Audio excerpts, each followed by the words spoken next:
Hello boys, welcome back to another session of video tutorials, and this session is meant for class 12th biology students, and this is meant for 28th July 2020. And today I am very happy to introduce a new chapter which will greatly influence us in everyday life, day-to-day life, and it poses some of the interesting questions in us. It generates what we call inquiry in us, and we start observing not only in the society in general and particularly in our own family. We start observing the people, why somebody is like that, why somebody is tall, why somebody is dwarf or short, why somebody is black skinned, why somebody is fair skinned, why someone has baldness, why someone has got very thick hair. So every character that we see, we observe and start questioning, why is it so? So this chapter, as I said, is very, very interesting. It answers many of our queries which we observe in day-to-day life. And this is the greatest asset for us, and this is also make you to become a geneticist in future, a scientist in genetics. And there is a lot of scope in this, and the entire world is ruled by the genes, as you know, and the COVID-19 which we are suffering is also genetically created, as all of you know.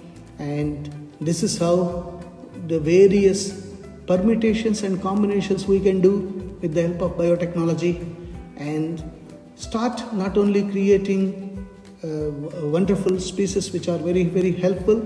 As we progress in our chapter, we will discuss about various creations that a human being has done, which is of very, very useful to us in our homes as well as in society. To start with, I want you to perform a small experiment. Since you are at home with the help of your parents, please do this experiment. You can select a plant, and one condition is it should complete its life cycle, that is from birth till death, in a short span of time, let's say 1 month to 45 days, 1.5 months. So you have to take one tall plant and a short plant. So when you cross this, you will get all tall plants after some days, and now cross those, we call it first generation plants. Cross all the tall plants that you get of the first generation, then in second generation you will get majority of the tall plants, but you will get minority quantity short plants also. So you wonder what are the questions, two questions that you will get. In first generation, F1 generation we call it, in first generation, why all plants are tall? What happened to this character of another parent? See, you have taken two parents. One parent is tall, one parent is short. The children that are produced from these tall and short parents are all tall. So naturally the question comes, what happens to the shortness character? Why it did not come to the children, at least to one? Where is it gone? Why it disappeared suddenly? And now when you cross this first generation, F1 generation plants, you got F2. And in F2 generation, suddenly you got a short plant. Now again you will say, F1 generation all plants are tall. When you cross all tall plants, how is that you are getting short plant? From where this is happening? Why this is happening? How this is happening? And you must observe in your own family that somebody must be short. Like if your father is very tall, mother is very tall, and you got, let's say, 4 children, 3 children will be very tall, 1 child will be short. You will be wondering, how is that this darkness has come? So questions like this will be answered in this chapter. So this is very, very interesting chapter as far as this general observation is concerned. This will make you to have inquiry among you, and maybe this will lead you to very good career also in future. Apart from this, as far as your CBSE exam is concerned, this chapter comes under second unit in 12th class or 7th unit because class 11th and 12th is a capsule course, as all of you know. In 7th unit, genetics and evolution, as per your COVID-19 syllabus, it has got 18 marks, 1-8. And in that 1-8, as you know, in this unit, genetics and evolution, there are 3 chapters. Chapter 1, this one, principles of inheritance and variation. And second one is molecular basis of inheritance. And third one is evolution. 3 chapters are there in this unit. And for your batch, COVID batch, I call it, the evolution chapter is deleted. So we are left out with only 2 chapters. Principles of inheritance and variation and molecular basis of inheritance. So the marks are remaining same, 18 marks. That means 9 marks from each chapter. So pay lot of attention to this. Solid 9 marks you will get if you are perfect in this chapter. And not only just see, I want you not to study for the sake of just getting marks. That's part of it. But I want you to understand, appreciate, reflect upon, and see if your knowledge can be useful to society anywhere. That is the ultimate aim of education. And once you understand the concept, the marks will come automatically. So with this background of 9 marks for this chapter, we move on. So what is inheritance and variation? It all comes to genetics. So organisms reproduce and form offsprings of the same kind, as you are seeing. The resulting offspring most often do not totally resemble the parent. It is not a blueprint or Xerox copy. So branch of biology that deals with the inheritance and variation is called genetics. Inheritance, the process by which characters are passed on from parent to progeny. Progeny means future generation, children. And what about variation? It is the degree by which the progeny, F1 generation, differ from their parents. So that's how genetics will be there. And look at that. Please observe the photos. Are they similar?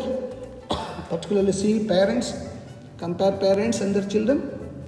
Are they looking exactly like Xerox copies? Or are the children blueprints of the parents? You can see the variations.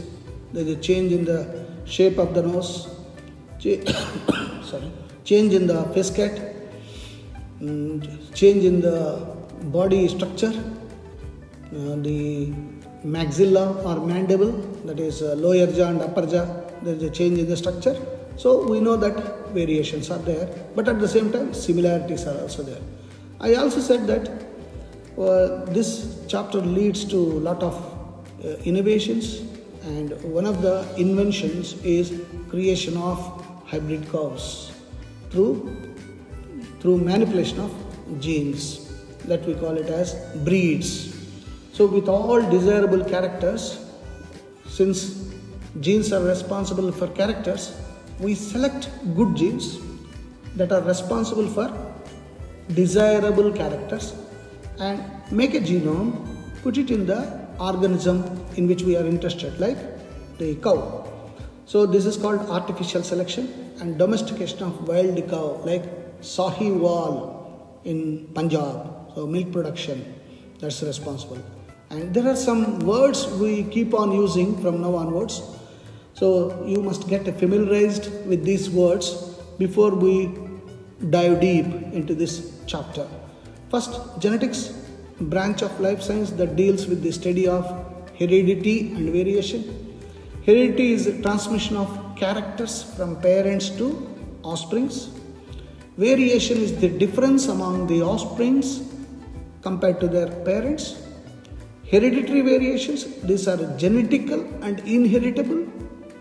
Environmental variation, these are acquired and they do not pass on from generation to generation.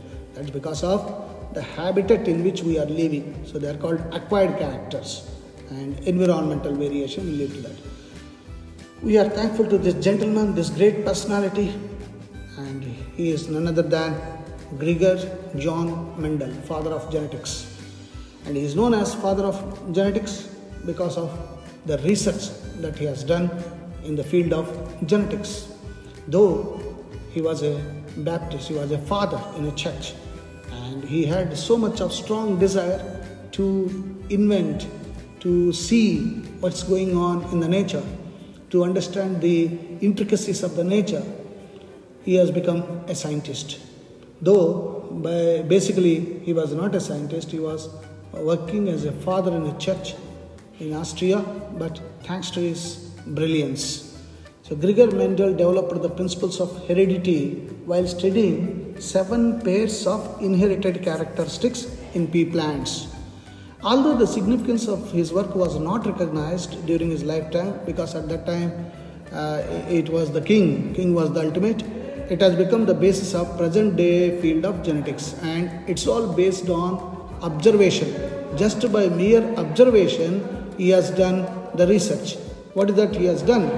Mendel's approach. He conducted artificial pollination or cross pollination experiment for 7 years. 7 long years he has conducted experiments. On which one? On pea plant. That is 1856 to 1863, and proposed law of inheritance or law of genetics. Applied statistical analysis and mathematical logic for biology problems. This is the greatness of it. Large sampling size, he has selected thousands of plants, greater credibility to data. When the data is large, there is a credibility. And he has conducted thousands of experiments, true breeding pea lines, that is continuous self-pollination, he has done it. Confirmation of interference from experiments on successive generation of test plants proved general rules of inheritance. What he has done hundreds of years back, even today it is applicable. That shows the greatness of this greatest man, Gregor John Mendel, father of genetics. And Mendel investigated on 2 opposing traits, that is tall plant and a dwarf plant. Dwarf means small inside, short. And yellow seeds and green seeds. He has got a very good habit of hobby of having a garden around his church. He used to go for a walk every day, and he has observed that some plants are tall, some plants were small. So he wondered why there is a change in the creation. And he has observed pea plants with yellow seeds, green seeds. So then he started questioning himself, and the questions based on his observations led to this great research. And what is that he has observed? 7 pairs of contrasting characters he has observed in pea plants. What is that? First one, height. He has observed, as I said, in his garden, tall plant and short plant. And seed shape, round seeds and wrinkled seeds. Wrinkled means with a lot of foldings, you must have observed. Seed color, yellow color and green color. And similarly, seed coat color, green coat and white one. And then pod shape, inflated, that is bulge smoothly, and constricted, lot of curvatures will be there, okay, flat. And then pod color, green pod and yellow pod. Flower position, axial means the tip of that, and then terminal, almost the tip of the branch. So what is so great about it? Even today we are observing, all of us are observing all this, but we never experimented. There is a difference between Mendel and us. And he has also observed, during those times there were no microscopes also. Based on mere observation he has done. That is the greatness. That's how we salute him. And based on the observations, he put questions for himself and started searching for answers. There was no, internet during those days, all that. Now you have got a question, you just go to Google Baba, you get the answer. But this is how the Mendel has done it. So he also observed that some of the characters are predominant in his observation. Like tall plants are very, very high in number compared to short. So based on mathematical numbers, the tall plants are more. He thought correctly that tallness is the dominant character as far as height is concerned. Similarly, round seeds were dominant because their numbers are more. seed color, yellow color seed is dominant. Green color coat, seed coat is dominant. Inflated pod shape is dominant. Green pod color is dominant. And axial flowers are dominant. These are dominant characters. And recessive means not so dominant. So recessive traits are short plant, wrinkled seed, green seed color, white seed coat color, constricted pod shape, yellow pod color, and terminal flower position. So based on that, some terminologies like phenotype, the external appearance of an organism due to the influence of genes and environmental factors. So physical appearance is phenotype. Physical appearance of an organism is phenotype. Genotype, the genetic constitution, the gene makeup, the makeup of the genes, genetic constitution or gene makeup of an individual which is responsible for phenotype. And phenotypic ratio, the correct proportion of phenotype in a population. Based on physical appearance, we mathematically divide them. That is phenotypic ratio. In genotypic ratio, the division of organisms or the children in a family will be based on the genome present, genes present. Homozygous, the individual having identical genes in an allelic pair for a character is homozygous. Like we say, for tallness, capital T, capital T. Capital T is one gene, another capital T. Here I want to give a precaution. When I say capital T is a gene, do not think that there will be alphabet shape capital T in our body. No. And never think that all tall persons, tall plants, tall animals like giraffe will have inside alphabet T. No, not like that. For our convenience sake, for our understanding sake, we are denoting capital T for dominance, for tall. So when there are two genes, capital T and capital T, it is pure tall. And then on the other hand, if one capital T is there, dominant gene, and another small t is the recessive gene, still the plant phenotypically appears tall because of presence of capital T, dominant gene.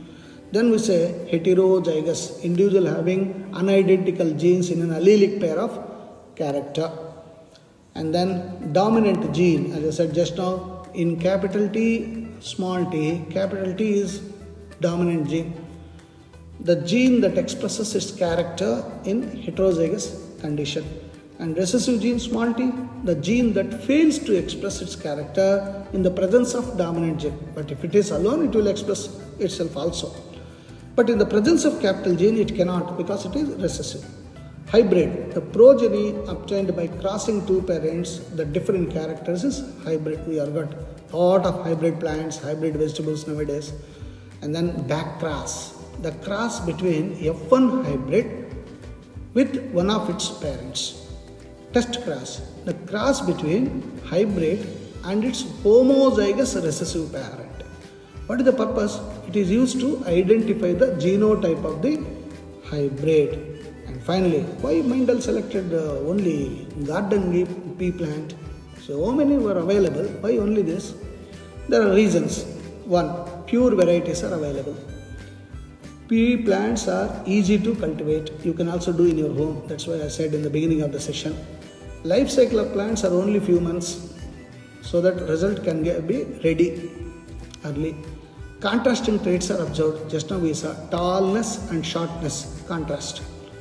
Flowers are bisexual and normally self-pollination can take place. Flowers can be cross-pollinated manually also, and hybrids are